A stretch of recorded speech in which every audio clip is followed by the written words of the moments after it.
వస్తే ఫినాయిల్ కూడా ఇడిచిపెట్టని ఈ రోజులల్లా అగ్వక్ ల్యాప్టాప్లు అమ్మితే ఊకుంటారా? పని పాట అంతా పక్కకు పెట్టి పక్క బట్టలకెళ్ళి లేచి లైన్లు కట్టిరు కదా.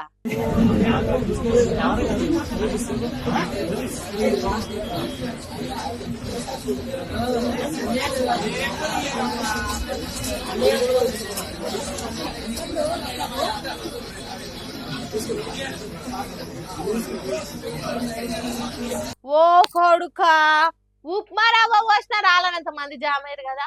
ఒకళ్ళ మీద ఒకళ్ళు గాలికి కూడా సాందియకుండా నిలబడ్డరు. దిల్సుఖ్ నగర్ లో ఓ షాపోలు నేడే రండి ల్యాప్టాప్ల ప్రభంజనం 4000కే బంపర్ ఆఫర్. ఇప్పుడు మిస్ అయితే ఆ టెన్క బాధపడొద్దు అన్న లెవెల్లా 4000కే ల్యాప్టాప్ అని బంపర్ సేల్ పెట్టిరు. కథం ఇక తెల్లారేసరికి గిట్ల జాతర లెక్క జామయ్యరు. ఇది చూసి తొవ్వపడుతూ పోతున్న వాళ్ళంతా అరే అవి ల్యాప్టాప్లా లేకపోతే లాలిపాప్లా 4000కి అమ్ముడైందిరా అయ్యా. కొనేటోళ్ళ కన్నా తెలివి ఉండాలి కదా. షాపోన్ లాభం కోసం వాడు ఏది చెప్తే కదా గొర్రెల లెక్క నమ్మి గిట్లేగా పడుతుర్రు. కనీసం అవి ఇంటికి పోయేదాకానైనా పని చేస్తే లేవో చెక్ చేసుకోరు మీ అగట్ల మన్ను అనుకుంటా నవ్వుకుంటా పోతుర్రు. నిజంగా మనలో మన మాట.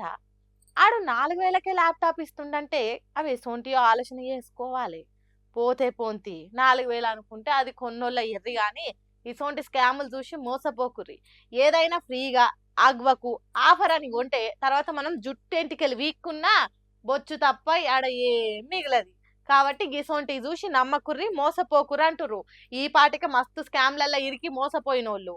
ఏమంటున్నా పైలమ్మల ముళ్ళును ముళ్ళుతోటే తీయాలి అనుకున్నారో లేకుంటే సక్క రీతితో చెప్తే ఇంటలేరు అనుకున్నారో గాని ఈ రైతన్నలు మాత్రం కనీ విని ఎరగని తీరుగా కనీసం అవతలని ఆలోచనలకు కూడా అంతు చిక్కని తీరులా నిరసన చేసిండ్రు. ఇక్కడ పంట వేసి తప్పు చేసినాం కాబట్టి మేము రైతులు క్షమించి మార్కెట్ వాళ్లకు మా పంటను మేము తీసుకెళ్తున్నాం. గవర్నమెంట్ కు క్షమించండి, మేము మా పంటను తీసుకుపోతున్నాం.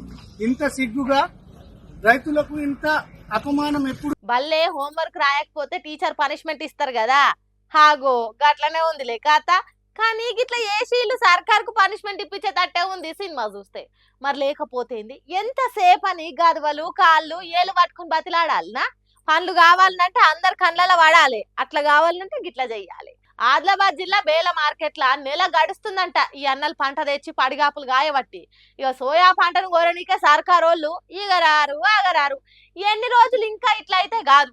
మాకు బుద్ధి లేక పంటను వండించినాం, మాకే తెలుగులు లేవని సర్కారును ఏమనలేక కాళ్ళ గిట్ల మోకాల మీద కూర్చొని నిరసన చేసుకుంటే శిక్ష వేసుకుర్రు. మరి సర్కారును గింత మ్యాస్ ర్యాగింగ్ చేస్తే వైరల్ కాకుండా ఆగుతారా? సోషల్ మీడియాలో గిరికలు కొడుతున్నారు ఈ రైతన్నలు. మరి ఏం చేస్తాం, గట్టిగా అడుగుదామన్నా చేయి గుర్తోళ్ళు చేతుల లేకుండా అయినరు. పీటెక్ పెట్టుకొని ఎదురు చూసినట్టుంది తప్ప పంట కొన్న పాపన పోతలేదట సర్కారు. పంట వండియనీకే యూరియా కష్టాలు, కింద పడో మీద పడో పంటను వండిస్తే కొనుక్కోమని గోసలు. ఎన్నటికి తీరుతాయో ఏం పాడో రైతన్నలకు అని మాట్లాడుతుర్రు తెలంగాణ పబ్లిక్ అంతా.